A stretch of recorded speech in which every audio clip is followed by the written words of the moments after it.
"You're not welcome this Easter," my mom shouted at the family dinner. I kept quiet. "He was never a real son, just a clown," my dad whispered, forgetting that I was paying for everything. "Okay, but don't expect my $7,600, I said while canceling internet, water, and electricity in their house. 3 days later, my WhatsApp was flooded with 47 desperate messages begging me. I rent a small apartment in a dull beige complex on the outskirts of Columbus, Ohio. The kind of place you walk by without noticing. Quiet hallways, neighbors who keep to themselves, and nothing in the refrigerator but what I put there. It's not much, but it's mine. Every cent I make goes to keep this place running in, until recently another house. My parents' house. They live in a 2-story colonial in East Columbus with a wraparound porch they never sit on, and a yard they haven't mowed themselves in years.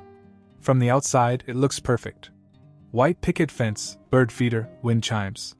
But inside, the house is just tension and unpaid debts and a family that only works when no one says anything real. The only time I hear from them is when they need something. Last winter it was the furnace, $1,900. Before that, Mom's car needed a new transmission. Groceries when Dad was between jobs. Internet, utilities, even Amy's dental bill last fall. I kept track. The total was $7,624.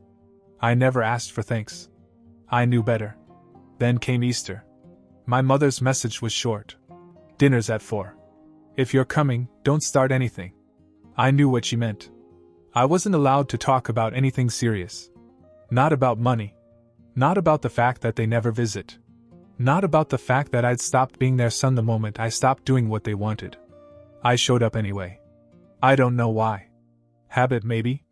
Or maybe I still wanted to believe it could be normal. Amy opened the door. She didn't say much. No one did. Dad was already in front of the TV, watching golf.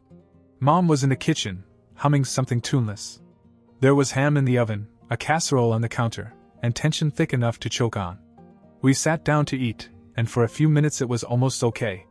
Then, out of nowhere, Mom put down her fork, looked right at me, and said it. "You're not welcome this Easter." Just like that. Like it was rehearsed. Like she'd been waiting for the right time to say it. Then she added something about me thinking I was better than everyone else. She said I liked to make a show of helping them, like I was some kind of savior. I didn't react. I didn't even look up. I just stared at the table and listened. That's when Dad leaned over to my uncle and whispered something. I wasn't supposed to hear it, but I did. He was never a real son. Just a clown. He forgot, of course, that I was the one who paid for the water he drank, the lights in the room, the food on the table. That was the part that hurt. Not the insult itself, but the total lack of awareness. I didn't argue. I didn't raise my voice. I stayed for another 20 minutes, then got up, said nothing, and left. Back at my apartment that night, I checked my online accounts. Internet. Water. Electricity. All set up for automatic payment. All in my name. I clicked pause on each one by one. It took maybe 5 minutes. Then I typed a message. Not to them, just to myself. Okay, but don't expect my $7,600. 3 days passed. Total silence. I thought maybe they hadn't noticed. Or maybe they were too proud to say anything. Then my phone buzzed. 47 messages on WhatsApp. From Mom, Dad, Amy, even cousins I hadn't heard from in years. Can you call us? Water's out. Internet isn't working. Food's gone bad. It's freezing in here. Please, just talk to us. Not an excuse. Just desperation. As if I were a utility, not a person. I didn't answer. But I read every word. And I realized something they'd never learn. So I decided this was just the beginning. After I cut off the utilities, I expected some kind of reckoning. Not necessarily an apology, just an acknowledgement. Something to show that they finally realized I wasn't just a walking bank account with a last name. Instead, all I got were 47 WhatsApp messages, mostly guilt trips mixed with a few pathetic attempts to pretend nothing happened. Can you just turn it back on? It's freezing in here. We're a family, Brandon. This is beyond petty. You're hurting your mother. Not once did they ask me why I did it. I didn't answer. I just let the messages pile up. I knew it wouldn't stop there. My family doesn't let things go. They never have. When someone doesn't follow the script, they start pushing in every direction until they get what they want. 2 days after the message storm, Amy showed up at my apartment. I hadn't given her the address. I stood in the hallway while she knocked, thinking maybe she'd cry or apologize or say something human. Instead, I heard her push a paper bag against the door and walk away. Inside was a box of cereal, a can of soup, and a folded note. "You're miserable. You've made your point. You're better than this. Just fix it before it gets worse." The fact that she thought the cereal was an olive branch told me exactly how seriously she took the situation. I threw the whole bag in the trash without opening the soup. The next day I started getting phone calls. Unknown numbers, people I hadn't talked to since high school, and a few I didn't even recognize. One of them was Derek, my cousin who thinks he's everybody's therapist now. His voice was all calm and measured, like he was reading from a manual. "Your parents are under a lot of stress. They didn't mean what they said. You have to understand where they're coming from. They're proud people. They'd never admit it, but they're sorry." Then came the part that made my blood boil. "Just be the bigger man." I hung up. I'd been the bigger man for years. When they couldn't pay the rent, when Dad crashed his truck, when Amy ran up credit card debt buying junk she didn't need. Bigger man? I practically held the whole family up with one hand while they kicked my legs out from under me. Still, I remained silent. Let them sit with the silence. Let them wonder if I'd ever answer. Then, exactly a week later, something changed. My landlord called me at work. Said the guy in 3B had a flooded ceiling. Water coming through the fixtures. I thought maybe my sink was overflowing. My stomach sank. I left work early and went straight home. As soon as I opened the door, I smelled it wet wood and drywall. The kitchen floor was soaked. The sink was overflowing. The water had been running for hours. Cabinets warped. My carpet destroyed. Dishes floating in the mess. I checked the hallway camera I'd installed last year after someone stole packages from the mail room. There it was. Grainy, time-stamped footage. My dad walking up to my door with the spare key. The one he wasn't supposed to have anymore. He opened the door, walked in, stayed maybe 2 minutes, then left. No hesitation. No rush. Just casual, like he hadn't done anything wrong. He didn't steal anything. Just turned on the tap and walked out. It wasn't an accident. It wasn't desperation. It was a message. I didn't call him. I didn't confront him. I filed a police report. Told the landlord what had happened. Paid for the damages, because of course they wouldn't. Then I sat down and opened a new document on my laptop. This wasn't going to end with a few utility cuts. I now had a different list to make. After the sink incident, I stopped pretending this was just a family argument. This wasn't tension. This was war. And if they wanted to play dirty, fine. I could do worse. And unlike them, I could do it quietly. I didn't tell anyone I knew about the break-in. I let them think they got away with it. I let my dad think he was smart for turning a faucet and causing $2,000 in damage. I waited until the maintenance crew was done tearing up my floorboards before I made my move. The list I started with was simple. 3 columns. What they owe. What they did. What I'm taking. I didn't want to hurt anyone physically. I wasn't that far gone. But I was done being nice. They wanted provocations? I had been saving them for years. The first thing I did was notify the companies whose names were still under mine. A few things slipped through the cracks after I shut down the basics. My dad's truck insurance, for example, still on my card. Cancelled. Amy's Amazon Prime, tied to my email. Gone. Spotify account. Shared family plan? Cancelled for everyone but me. Called the storage unit where my parents keep a bunch of garage junk. Told them the autopay was cancelled. They had 30 days before it was auctioned off. The guy on the phone didn't care. I hope the guy who ended up buying their moldy Christmas decorations at auction had a good laugh. Then I got petty. Mom's Facebook was locked. She didn't know I set it up for her. She forgot I knew her passwords. I changed the language to Turkish and posted a status about being in Istanbul for soul healing. I let it stand for an hour before I logged her out of all her devices. She ended up texting Amy in a panic, thinking she'd been hacked by foreign scammers. But that wasn't the big deal. The big one came after I remembered something: my parents' house. It wasn't technically theirs. It belonged to my grandfather. When he died, the will split it between my dad and Uncle Greg, who lives down in Cincinnati. Uncle Greg let my dad buy it out over time, payments my dad never finished. So I called Greg. I hadn't talked to him in years. Thought he might hang up. But he didn't. Turns out he didn't even know the house was still in both of their names. My dad never told him the payments stopped years ago. I explained everything. Calmly. Methodically. Told him I had receipts, bank statements, all the proof in the world that Dad was in default of their agreement. Greg was silent for a moment, then asked for copies. I sent them. He called back the next day. Thanks for telling me, Brandon. I'll take it from here. That same day I got a voicemail from Dad. The first one in months. You better fix this. I don't know what lies you told Greg, but he's threatening legal action. You just cost us our house. That wasn't true. It is true. But if Greg decides to go for it, yeah, it could happen. They thought cutting me out would make their lives easier. Instead, I made every corner of their comfort a little colder. After Uncle Greg got involved, it was quiet for a few days. That eerie, charged kind of silence. No messages, no phone calls, not even weird little jabs on Facebook from Amy. I knew that meant they were regrouping.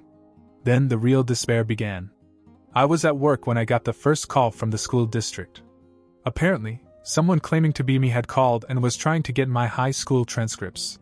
The woman on the phone said they had flagged it as an alert because the request was so unusual, and the caller got agitated when asked for ID verification. My parents never knew how to tamper with digital systems. This wasn't them hacking anything. This was them trying to rewrite things. Trying to dig up something to embarrass me, maybe plant something, I don't know. I started locking down every account I had: bank, school, social, you name it. A day later, Amy posted a long status on Facebook that didn't mention me by name, but was clearly about me. Some people just want to tear others down. Some people live for revenge. But family doesn't turn its back. Especially not over money. We all make mistakes. Some of us just don't hide behind silence when the going gets tough. It got a ton of likes. Sympathetic comments. Cousins I hadn't seen since middle school suddenly had opinions on what I should have done differently. People who didn't even know me posting things about loyalty and forgiveness. Then came the drop-in. I was coming home late around 10 p.m. when I noticed a car parked across the street from my complex. Lights off, windows down, just sitting there. I went inside, didn't think much of it, until 20 minutes later someone buzzed my apartment. Then again. And again. I checked the door camera. It was Dad. Standing there like nothing had happened. Like he hadn't insulted me in front of everyone, flooded my apartment, and tried to erase me from family history. Just standing there, looking right into the camera. He buzzed again. I didn't open the door. He stayed maybe 20 minutes. Then he left. A few hours later, I got a text message. We just want to talk. It's not too late to end all this. That was the first time he said, we. Not your mother, not Amy. We. It meant they were together again. It meant something bigger was coming. I found out what it was the next day. Greg called me again. He said my parents had offered him $5,000 under the table to sign something that would release them from the house deal. They thought I wouldn't know. Greg didn't bite. Of course he's not an idiot, but he wanted me to know that they were trying to clean up the mess quietly. I asked him to hold off. I told him I had one more card to play. He agreed. So I dug into the old emails. I found the documents from the furnace installation, the electrical repairs, the credit card payment I made on Amy's account. I sent them all to a lawyer friend who owed me a favor. I wasn't going to sue, but I wanted them to think I was. Because when people like them start to panic, they make mistakes. And I was willing to watch that happen. Once I sent those documents to my lawyer friend, I didn't even have to make any threats. Word got around. I heard from Uncle Greg again 2 days later, this time laughing. Your father called me 3 times in 1 hour. He offered me a signed letter of apology, free landscaping for a year, and half a boat he doesn't even own outright. They were scrambling. Slow motion panic. I didn't even have to do much. Just stay calm and let them stumble over their own panic. Then, out of nowhere, Amy broke down. She showed up at my house again. This time she didn't knock. She just sat on the steps in front of my building for a while. I watched her through the peephole. Finally, she slipped an envelope under my door and left. Inside was a single sheet of paper, handwritten. I was wrong. About a lot of things. I don't know why I went along with them. I just didn't want to be the next target. I know what you did for them. I know they're lying about a lot more than they admitted. You don't deserve this. She'd written at the bottom. If you ever want to talk, I'll answer. Even if it's just once. I didn't answer, but I kept the letter. Not because I forgave her, but because I knew it would be important later. The next surprise came from someone I hadn't even thought about, my mother's sister, Aunt Rita. She sent me an email with a subject line that simply said, "Be careful." She said my dad had called her too, fishing for dirt. He wanted anything he could use, anything from my childhood, anything about old jobs, even rumors. He was grasping. That told me all I needed to know. He was scared. And not just afraid of losing face, afraid I'd pull the last thread that held his fantasy together. Then came the final blow. Uncle Greg called and told me something I wasn't expecting. Not only was he refusing to sign anything, they were already behind on their property taxes. If he wanted, he could file a claim, have them evicted, and take possession. All legal. All within the law. He asked me one question. Do you want me to? I told him I'd think about it. That night I got a phone call. Not a message. Not a knock. A real phone call from my mother. I hadn't heard her voice directly since Easter dinner. I let it ring twice before I answered. She didn't yell. She wasn't accusing. She sounded tired. We never meant for this to happen. We thought you were punishing us. We didn't know how bad things had gotten. You made your point, Brandon. That was the closest thing to accountability I was ever going to get from her. But then she ruined it with one sentence. So, what now? You're not really going to let Greg take the house, are you? There it was again. Not regret. Just the fear of losing. It was always the loss, never the lesson. I didn't answer. Because the next part? That would be their choice. I didn't tell anyone what I was going to do. Not Uncle Greg, not Amy, not even my lawyer friend who kept nudging me for updates like this was some kind of game. I wanted silence. I wanted it to drag on. I wanted them to wake up every morning wondering if this was the day a letter would show up on their doorstep, or a knock with a clipboard and a note taped to the door. I wanted them to feel the same uncertainty I'd carried through every dinner, every phone call where I smiled while mentally calculating how much money I had left after bailing them out again. I gave them silence. I gave them tension. And while I stayed quiet, they began to turn on each other. Amy texted me out of the blue one night. She just said, "They're blaming me now. They said I made you angry." I didn't reply, but I screenshotted it. 3 days later, Greg called. I picked it up on the second ring. He said, "It's time." We filed. I didn't even feel triumphant. I just said okay. It went fast. Faster than I thought. I kept waiting for someone to beg. For one last round of panic, please. But there weren't any. Just a slow fade. As if they thought if they ignored it long enough, it wouldn't happen. Then came the notice. They had 30 days to get out of the house.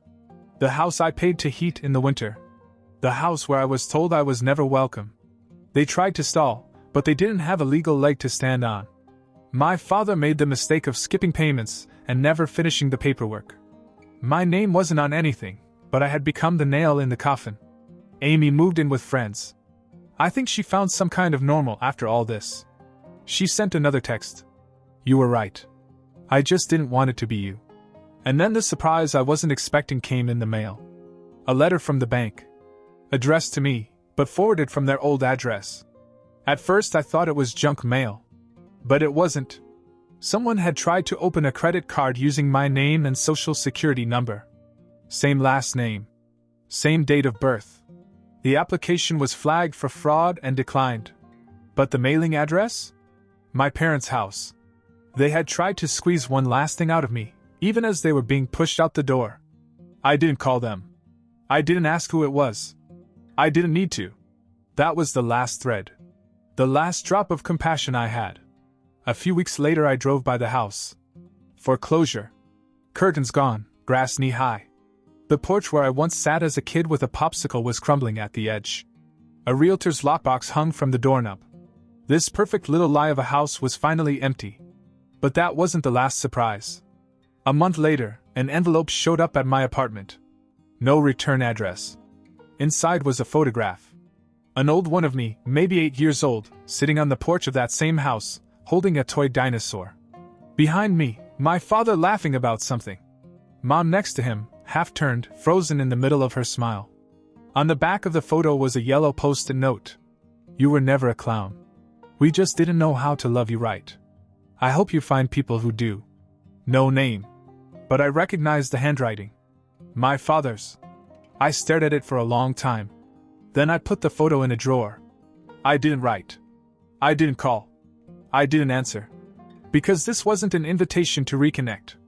This was the last echo of a family that mistook love for leverage and silence for weakness. I didn't need revenge anymore. I had peace. And they had empty rooms, cold nights, and a quiet house filled with the memory of the son they had erased until he erased them back. Update. It's been about 9 months since everything happened. The last time I wrote, I had just received the envelope with the photo and sticky note from my dad. I said that was the end. And I thought it was. I really thought it was. But yesterday something new happened. And yeah, I didn't think I'd be back here either. Here's the update. Well, since then I've moved. New apartment, new part of town, still in Columbus, but a lot quieter, a little more grown up. I'm doing better. Therapy helped. I kept my circle tight. Focused on work, got a new couch, met someone. Things were finally feeling still. Then, 2 days ago, I got a voicemail from an unknown number. Same area code. It was short. Hey Brandon, this is Officer Ray from CPD. We've got a situation involving some of your family. Call us back when you can. My stomach sank. I called back. Here's what they told me. Apparently my parents were squatting. Not just couch surfing, like I thought. They'd been living in an abandoned house on the west side, not far from where their old friend Terry lives, the same guy who once borrowed my car without asking and wrecked it. The place has no utilities, no heat, no water. But they'd been there for months. They tried to hook up electricity illegally. Got caught. A neighbor called it in. And guess what else? When the cops went in, they found something else. My name. Everywhere. Old family photos with my face scratched out. A printout of my LinkedIn page. A torn copy of the eviction notice with handwritten notes on the back, like they were trying to build some kind of case. A whiteboard with my name in the middle and arrows pointing to Greg Amy lawyer. Even boss. I don't know how they know where I work now. The cops said it looked like they were documenting something. Or maybe planning something. They couldn't tell if it was some kind of weird evidence, or just crazy ramblings. They didn't find anything criminal yet. But they warned me, just in case. So yeah? It turns out that when I closed the book, they started writing a new one. And apparently I'm still the main character. It's like they can't stand not having me involved, even if it's just to revenge fantasies on a dry erase board in an abandoned house. I don't know what's next. I filed for a restraining order. Again. Changed my work contact information. Told Amy. She still talks to me now and then. She says she had no idea. I believe her. I want anyway. So that's where I'm at. You think you've ended a cycle, and then it claws its way out of the dirt like a horror movie villain, and shows up with a folder full of your old tax returns and a Sharpie.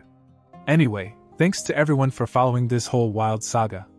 If there's another update, it'll probably involve flames or federal agents. But hopefully, this really is the last time. Little update 2. I wasn't expecting to post again, but something happened this morning that made my stomach turn and I thought some of you might want to hear about it. I was getting coffee before work, just the usual Thursday morning routine. Same place I always go, a quiet spot a few blocks from the office. I was in line, half awake, scrolling through my phone when I looked up and there she was. My mom. Standing in the window of the coffee shop. Just standing. Not moving. Not looking for anyone. Just there. She looked smaller than I remembered her. As if she'd shrunk into her coat. But the moment our eyes met, something changed in her face. Not shock. Not shame. Not even anger. Just familiarity. As if I were someone she passed on the street every day. She didn't wave. Didn't come in. Just looked at me for maybe 5 seconds and then turned and walked away. I didn't move. Didn't follow her. I just stood there like a statue until the barista called my name. I told work I'd be late. I sat in my car for a while, trying to figure out what that meant. If anything. Was it a coincidence? Was she following me? Was it her way of sending some weird signal? I don't know. But I've changed my routine now. New coffee shop. Different route. I don't think she's trying anything. But after all they've done, after all they're capable of, I'm not going to pretend this was nothing. They're still there. Still watching. And somehow they still think I owe them. But they'll learn. Again.